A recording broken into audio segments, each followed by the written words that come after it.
Oversight board appeal আবেদন কিভাবে করবেন তার বিস্তারিত আলোচনা থাকবে আজকের ভিডিওতে। দেখতে পাচ্ছেন আমি একটি পেজে চলে এসেছি, ডিপ পেইন। এখানে আমি নিচে একটু গিয়ে দেখাচ্ছি, নিচে স্ক্রল করুন, see insight and ads, see insight and অ্যাডসে ক্লিক করুন। There are issues impacting this post rich.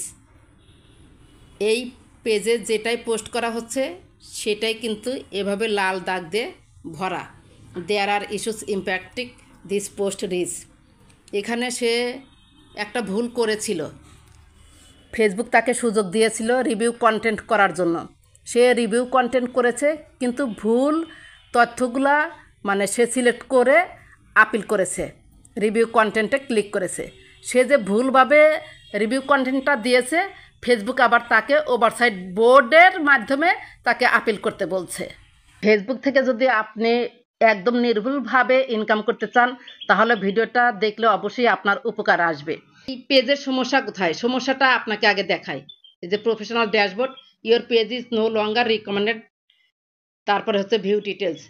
View ডিটেলসে যদি আমি ক্লিক করি, এখানে দেখা যাচ্ছে যে your recommendation are suspended, recommendation কিন্তু সাসপেন্ডেড করে দিয়েছে। মনিটাইজেশন অপশনে যদি আমি নিচে ক্লিক করি, এই যে এখানে দেখতে পাচ্ছেন your ability to earn is suspended, we removed your page post review content. এই যে রিভিউ কন্টেন্ট তাকে সুযোগ দিয়েছিল কিন্তু সে ভুলভাবে সাবমিট করেছে। ভুলভাবে সাবমিট করার পর তাকে আবার ফেসবুক দ্বিতীয়বার সুযোগ দিয়েছে, একটা নাম্বার দিয়েছে এবং 2রা জুন পর্যন্ত তাকে জুনের 2 তারিখের মধ্যেই যদি সে আবেদন করত তাহলে সে কিন্তু খুব সহজভাবে মনিটাইজেশন ফিরে পেত। কিন্তু সে 2রা জুনের মধ্যে আবেদনটা আবার পুনরায় করতে পারেনি। যাই হোক, সাইট বোর্ড অ্যাপিল কিভাবে করতে হয়, আবার যদি নাম্বার দেয় সেই নাম্বারটা এক্সপায়ার্ড হয়ে গিয়েছে, সেটা কিভাবে এক্সপায়ার্ড হয়ে গিয়েছে তারপরেও আপিল করা যায়, সেটা আজকে আমরা দেখে নেব। এখানে দেখতে পাচ্ছেন remind pay out account admins two resolve pay out issues. এখানে তার মনে করেন যে পে আউটেও সমস্যা রয়েছে, দুনিয়ার সমস্যা এই একটি পেজে রয়েছে, একটা ইস্যু থেকেই ধরেছে। এবার এই যে অ্যাপিল টু ওভারসাইট বোর্ড, এই অ্যাপিল টু ওভারসাইট বোর্ডে ক্লিক করুন। একটা নতুন একটি পেজে নিয়ে যাবে। এখানে ইংরেজিতেও থাকতে পারে, বাংলাও থাকতে পারে। এখানে অপশন বাংলা দেখাচ্ছে। এগুলো পড়ে আমার মনে হলো যে প্রথমটা আমাকে ক্লিক করতে হবে, তারপর কন্টিনিউতে ক্লিক করব। অর্থাৎ ফেসবুক যেটা মনে করছে, যেটা সিদ্ধান্ত নিয়েছে সেটাই রাইট, আমারটা ভুল ছিল আগে। সেজন্য আমার মনে হয় ফেসবুকের সিদ্ধান্ত কোনো গুরুত্বপূর্ণ বিষয় যা ইভেন্টের সাথে সম্পর্কিত, এটা দিয়ে কন্টিনিউতে ক্লিক করলাম। এরপর যেভাবে আমরা আপনার তথ্য ব্যবহার করি, এখানে কোনো কিছু পড়ার দরকার নাই। এই যে গোল চিহ্ন আছে, এটাই আপনাকে কনফার্ম দিতে হবে। এছাড়া এখানে কোনো অপশন দেয় নাই। এখানে আপনাকে এই দুটা অপশনই হচ্ছে টিক চিহ্ন দিয়ে দিতে হবে। এখানে যেভাবে আমরা আপনার তথ্য ব্যবহার করি ওভারসাইটের, এখানে যদি অপশন না থাকে, একটাই অপশন থাকে, তাহলে আপনাকে টিক চিহ্ন দিয়ে দিবেন। এখানে একটা দিয়েছি, এখানে একটা দিয়েছি। এরপর চালিয়ে যান আমি ক্লিক করলাম। ইন্টারিয়র রেফারেন্স নাম্বার, এই যে দেখতে পাচ্ছেন, যদি ভুল না করতো এই রেফারেন্স নাম্বার, এই যে ওখানে যেটা দেখলাম সেটাই কিন্তু এখানে রয়েছে। এখানে যদি আমি এই চালিয়ে যান এখানে ক্লিক করি, দেখুন কি হয়।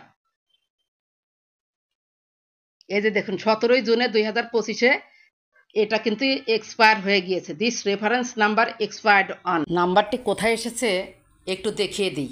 এই যে দেখতে পাচ্ছেন থ্রি ডট আপনি ক্লিক করুন। তারপর হেল্প অ্যান্ড সাপোর্ট আছে নিচে, হেল্প অ্যান্ড সাপোর্টে ক্লিক করুন। তারপর দেখতে পাচ্ছেন সাপোর্ট ইনবক্সে আপনি ক্লিক করুন। এখানে দেখতে পাচ্ছেন রিপোর্টস অ্যাবাউট আদার্সে ক্লিক করুন। নো রিপোর্টস, ব্যাকে চলুন।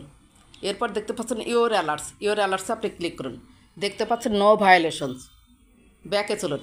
এখানে দেখতে পাচ্ছেন other, your appeal to the oversight board, এখানে ক্লিক করুন। এই যে দেখতে পাচ্ছেন নাম্বারটা, you can appeal the decision to take down your content. এই যে রেফারেন্স নাম্বার FB আরও কিছু অক্ষর দিয়েছে। তারপরে অ্যাপিল টু ওভারসাইট বোর্ড, আপনি অ্যাপিল টু ওভারসাইট বোর্ড এখানেও ক্লিক করে আপনি আবেদনটা শুরু করতে পারেন। তাহলে কি করবেন, এটা আপনি একটা স্ক্রিনশট নিয়ে নিন, এছাড়া কোনো উপায় নাই। স্ক্রিনশট নিয়ে নিন। এবার ব্যাকে চলুন। এরপর পেজের একটা স্ক্রিনশট নেবেন। এই পেজের একটা স্ক্রিনশট নিলাম। এরপর প্রফেশনাল ড্যাশবোর্ডে আপনি ক্লিক করবেন। এটার একটা স্ক্রিনশট নেবেন। Your page is no longer recommended, এটার আমি একটা স্ক্রিনশট নিয়ে নিলাম। এরপর ভিউ ডিটেলসে আপনি ক্লিক করবেন। ভিউ ডিটেলসে আমি ক্লিক করে দিলাম। এই পেজটার একটা আপনি স্ক্রিনশট নেবেন। এরপর নিচে একটু স্ক্রল করে চলে আসুন। এই যে দেখতে পাচ্ছেন মনিটাইজেশন অপশন, মনিটাইজেশন অপশনে আপনি ক্লিক করুন। এটার একটা স্ক্রিনশট নিন আপনি। এই যে এটার একটা স্ক্রিনশট নিয়ে নিলাম। আমাদের 4টা স্ক্রিনশট কিন্তু হয়ে গেল। এবার ব্যাকে চলুন। এরপর দেখতে পাচ্ছেন পেজের শুরুতে চলে এসেছি।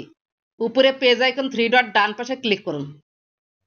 এরপর নিচে হেল্প অ্যান্ড সাপোর্টে ক্লিক করুন। Help and support. এরপর রিপোর্টে প্রবলেমে ক্লিক করুন। এরপর দেখতে পাচ্ছেন কন্টিনিউ টু রিপোর্টে প্রবলেমে ক্লিক করুন। এখানে একটু ওয়েট করুন। এরপর দেখতে পাচ্ছেন ইনক্লুড ডন্ট ইনক্লুডে আপনি ক্লিক করুন। এরপর এখান থেকে পেজ হলে পেজ খুঁজে নেবেন, প্রোফাইল হলে প্রোফাইল খুঁজে নেবেন। আমি যেহেতু পেজ থেকে করছি, পেজেই আমি ক্লিক করলাম। এখানে দেখতে পাচ্ছেন ডিসক্রাইব দ্য ইস্যুতে আমি ক্লিক করলাম। একটা লেখা লিখে রেখেছি, সেটা আমি এখানে পেস্ট করে দেব। 3-4 দিন পর পরই ফেসবুক টিমের কাছে হচ্ছে এই লেখা দিয়ে আপনাকে রিপোর্ট করতে হবে। এছাড়া কোনো ওয়ে নাই। রিপোর্ট করতে করতে হয়তো একসময় আপনার এই ইস্যুটা চলে যাবে, অবশ্যই চলে যাবে। এছাড়া আপনি লাইভ করবেন, কন্টিনিউ লাইভ করলেও ইস্যু অনেক সময় চলে যায়। এখানে হাত দিয়ে আমি একটু চাপ দিলাম, তারপরে পেস্ট করে দিলাম। এই যে লেখাটা লিখে রেখেছি। সাপোর্ট ইনবক্সের আধারেও আপনি খেয়াল রাখবেন যে আপনাকে আপিল করার জন্য আবার কোনো নতুন নাম্বার দিয়েছে নাকি। 3-4 দিন পর পরই যারা নাম্বার এক্সপায়ার্ড হয়ে গিয়েছে ওভারসাইট বোর্ড অ্যাপিল করার জন্য, তারা এখানে এসে হচ্ছে রিপোর্ট করবেন। রিপোর্ট করায় কোনো সমস্যা নেই। এরপর দেখতে পাচ্ছেন আপলোড ফ্রম ফোনে আপনি ক্লিক করুন। এখান থেকে আমরা যে ছবি 4টা নিয়েছি, 5টা নিয়েছি, যাই হোক যে কয়টা নিয়েছি সেই কয়টা হচ্ছে ক্লিক করে দিয়ে দেব। প্রথমে হচ্ছে আপনি সেই ছবিটা দিবেন যেটা হচ্ছে নাম্বার এক্সপায়ার্ড হয়ে গিয়েছে। এই যে সেটা আগে প্রথমে আমি সিলেক্ট করে দিলাম। একটা একটা করেই সিলেক্ট করতে হয় এখানে। আবার হচ্ছে আপলোড ফ্রম ফোনে ক্লিক করলাম। এরপরে পরপর দেব। এবার পেজেরটা দেব,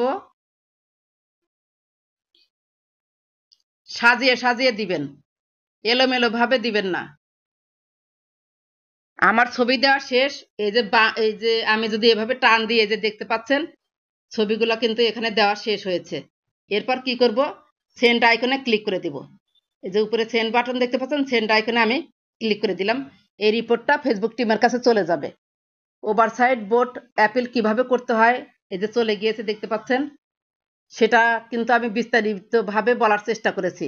যাদের নাম্বার এক্সপায়ার্ড হয়ে যাবে তাদের কিন্তু অবশ্যই রিপোর্ট করতে হবে।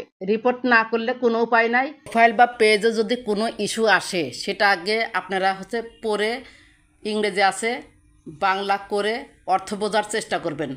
এখন এই সব ইস্যুর হচ্ছে অর্থ বোঝা খুব সহজ।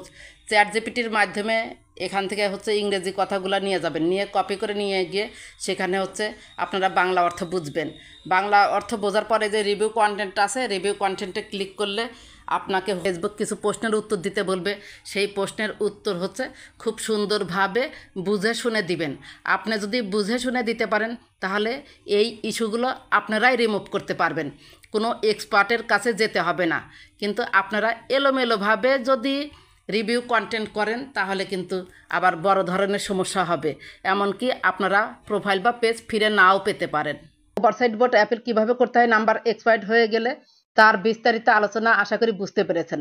যদি ভিডিওটি ভালো লেগে থাকে বা আপনার একটু উপকার হয়ে থাকে, প্লিজ লাইক, কমেন্ট, সাবস্ক্রাইব করে সাথেই থাকবেন। ভালো থাকবেন, সুস্থ থাকবেন। আল্লাহ হাফেজ।